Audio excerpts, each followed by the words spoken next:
All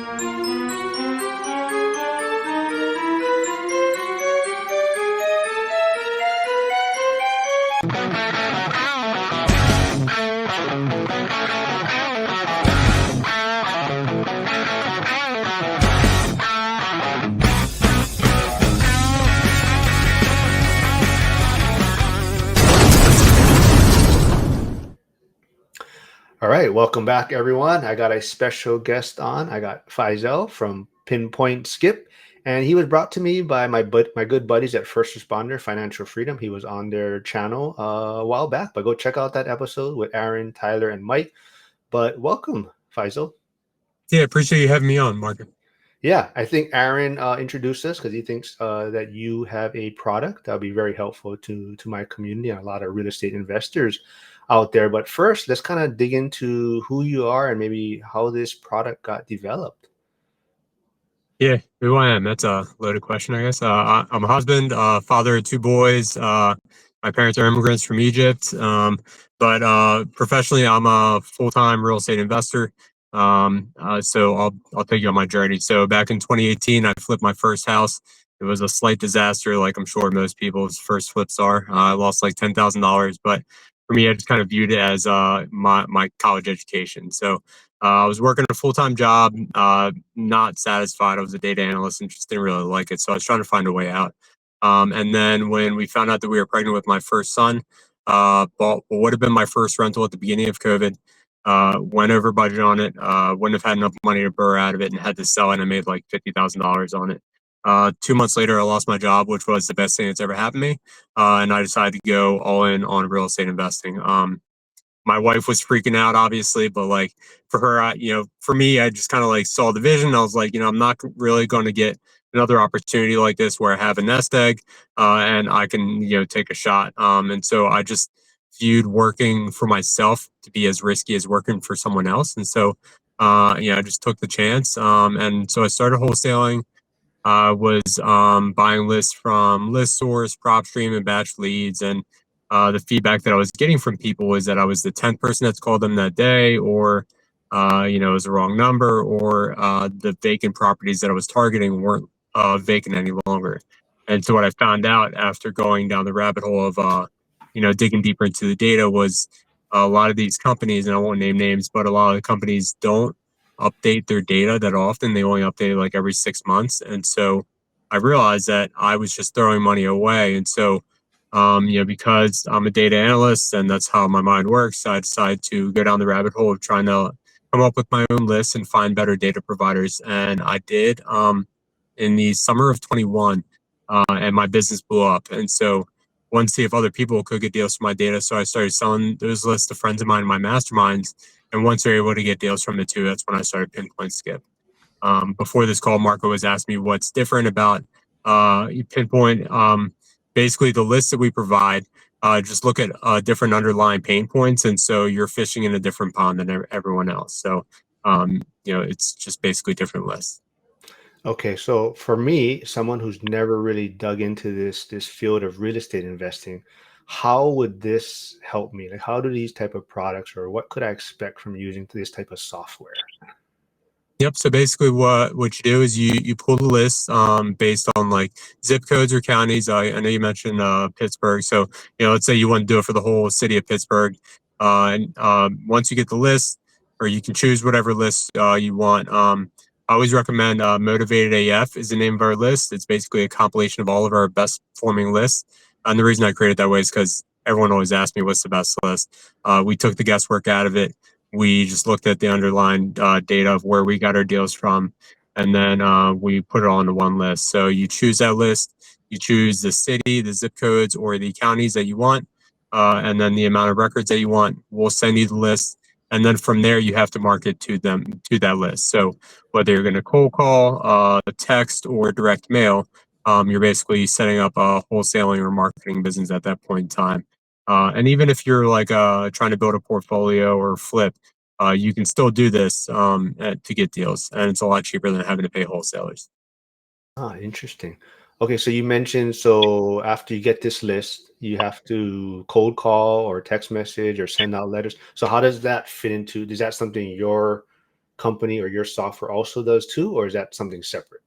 No, it's completely separate, but I typically refer cold calling companies. So I have two cold calling companies that I've worked with, one since February of 21, and then another one that we started working with earlier this year. So my clients have options, and both of them are great. But I'm not affiliated with them. I've just tested like 6 or 7 other cold calling companies, and I just don't want people to make the same mistakes that I do. So I just refer those companies. And then when it comes to texting, the two platforms that I recommend are Smarter Contact or Launch Control. Both of them I've used with success. But I know other clients of mine are using, I think like REI Reply is another good one. So I believe you said you started this about 2022, right? So I believe, you talked about even your first flip. I think when anyone starts anything, there's some sort of pain point in the journey. I mean, kind of what was the pain that drove you to build this, and how have you got over those pain points in building this software? The initial pain point was just what data points to look at, like what lists to create. That took a lot of like trial and error and like full transparency. Like I'm still testing new lists now because like I want to test the list before we put them on the website. And so you talk pain points. I've gone like sometimes 6 months without getting a deal just because I'm looking at like the wrong pain points, like and so I'd rather me like spend the money and not get a deal than like a client of mine. And so a lot of times with these lists, it could just be like 1 or 2 tweaks to like get it right. But once you get it right and you get like a couple deals in a row, like you hit something. So, like for example, like one of the lists that I created is called potential absentee. It's people who own more than one property but don't have forwarding addresses on them, so they look owner occupied.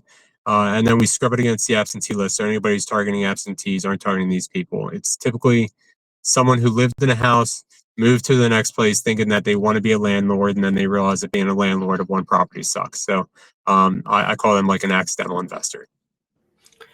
What's your average, I guess, hit rate, I guess? So our lists come about 90% skip trace. So if you buy a minimum of 1,000 records, about 900 of them are going to come with the owner's names and phone numbers. And we provide up to 6 phone numbers. And out of those, uh, if one of them is correct, it's considered an accurate record. And we have about an 87% accuracy rate. And how does I guess the implementation of AI, is that going to be affecting your business, you think, or are you implementing AI to kind of help improve your software? Yeah, so this is something that I struggled with a lot, to be honest with you. As like a business owner, trying to implement AI into like our back end processes, like follow up and like our CM and stuff. But when it comes to Pinpoint, I felt like AI is like there's a lot of like hype behind it and like overhype, and like people are using it as like a means to, I don't want to say like push something that they're not really capable of, and so it's something that like I've been like really cognizant of. Um, so instead of like just trying to like come up with a bunch of different ways to use AI and be like, oh, we have the AI list, what I've done is we've just done like one data point at a time. And so we've created a data point called AI motivation score. So it's on a scale of 1 to, I think we're at like 16 or 17 now, meaning like 17 is like the most motivated you can get. Like go there, door knock, like ask the neighbors, like call everyone you can, try to like get the owner because they're ready to sell like tomorrow. The nature of lists though is like everyone, majority of them are going to be on like the 1 to 4 scale. I would say like 60% of them are going to be like 1 to 4. But once you start getting the higher numbers, it's an indication that they're more motivated. And then another way we implemented AI was we came up with a like a Zestimate type of like estimate for people. And then the last thing we did was we came up with what's called a blind offer. So the reason I came up with that is because I have newer clients and then also realtors who don't necessarily know how to make a cash offer. And so I came up with that so they could just give that blind offer and any investor will buy the property at that price. So that way they know, okay, I don't necessarily have to like know how to like analyze a deal, but if I just give this blind offer, I know that I can assign it to somebody. Oh, very nice. You mentioned clients, maybe agents, but who is your ideal customer? Would you say wholesalers, agents, buy and hold investors, even short-term rental owners, maybe? Yeah, so wholesalers is the most ideal one just because they understand that, understand how to pull data, and then they understand the marketing piece behind it. And then I would say next are anyone that has multiple ways to dispo of property. So realtors who have investor clients, or investors who have an agent that they work with, or who also maybe are investor them or an agent themselves. Um, or even like somebody who knows how to do like creative financing, or an investor who can flip, buy and hold, or wholesale it off themselves. So you kind of mentioned investors quite a bit too, but is there a common mistake you see new investors when making or skip tracing their lists? I mean, the biggest mistake is like pulling it from like other like data companies. I don't know why, but for some reason, like we've had people pull lists from other data companies that just have a low hit rate, and like not sure why it is. But we work with them to try to like figure out like, okay, why is this like happening? um and then another like biggest thing that I see wholesalers do is just overthinking it. A lot of times they don't want to like make the calls. They'll try to, I don't know, text or like do something so they don't have to like get uncomfortable making the calls. So like a lot of times, like I tell people, like, think of like time and money as a sliding scale. As a new wholesaler, you have a lot more time than money, and so you're going to have to be the one to do the grunt work of the calling, the texting yourself, the stuffing envelopes, whatever it is. And then as you start getting deals, then you start reinvesting back into your business and buying back your time. So whether that's hiring VAs or cold calling companies, or even like a direct mail house, like whatever it is, just know that like you're in this for the long haul, and just get uncomfortable at first and go through the reps so you understand what it takes, and then you slowly start to remove yourself piece by piece from your business. And then, like, how do you educate, investors? Like cheap data isn't the same as, as low quality data, I guess. Yeah, so I mean, I had to learn that the hard way too. It's just, with cheap data, you end up paying for it, with your time. You get a lot of like inaccurate numbers, and like people who aren't really wanting to sell. So like you pay for quality data, and then you end up like getting deals that are worth your time and money. So before we probably get into the big question of cost and pricing and what it does, but I want to also touch on, maybe, do you see any like new privacy laws or regulations kind of affecting how these type of softwares work? So with realtors mainly, I always tell them to scrub it against the DNC list. You can go to the dncproject.org to scrub your list, and it's like half a cent a record. Um, but the reason we don't scrub our lists against the DNC list is because when I was testing the accuracy rate of the DNC list, it was like 20 to 30% inaccurate. So what I figured is that a lot of people will put themselves on the DNC list, and then once they realize that the calls don't stop, then they just change their number. And so, it's not like it gets updated on the DNC list. That number's like automatically on there. So the names and numbers just didn't line up with the property address.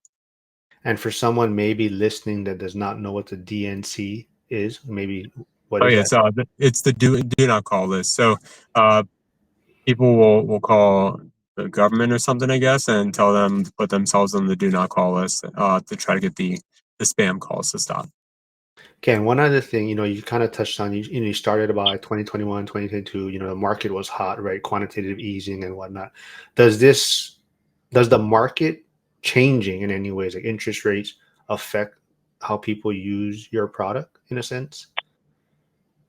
I mean, it seems like it's harder to come across deals now, and it's just because the biggest issue is a lot of people are in like a wait and see pattern. They want to know like, all right, like what's happening with interest rates. Like I'm gonna just end up like waiting, but when you have people that have underlying pain points, a lot of times they don't really have a choice, right? Like they got to get out and like 30 to 60 days. And like as real estate investors, we have to be there to like figure out how to help them out and how to add value. But you know, it's I feel like as the markets shift, a lot less people are doing it, and so you don't really have as many people who are competitors. So it all kind of balances out. All right. So now the big question. What does a list cost, or what is maybe the pricing for your product? Yep. So minimum is 1,000 records, and it's 12 cents a record. And the cold callers that I recommend are charging around $300 a week, and that includes the dialer. And you know, so for that, it's $1,200 a month, and then the data they require 10,000 records a month. So you're looking around $2,400 a month. And then the typical client is it takes them about 60 to 90 days to get their first deal, and then from there they're getting a deal every month, month and a half, depending on how good they are following up and sales essentially. So I try to tell people like this is just a follow-up game. It's rare that you're ever going to close a deal on your first call, and so just know that like the first couple calls is just building a rapport and figuring out how you can help people out and just getting them to remember you. You're not calling people to make money, like you're just calling people to add value and figure out like it might just be something as simple as like referring a plumber to them, or something, or a roofer, like to help, stop that leak until they figure things out. But people remember, when you're there to like actually help them out compared to someone who is just calling to make a buck and like they can smell that commission breath. So, as long as like you're genuine and you're trying to like help people out, you're going to get deals. All right, very cool. Now, finally, what is a myth about skip tracing or data you'd like to bust once and for all?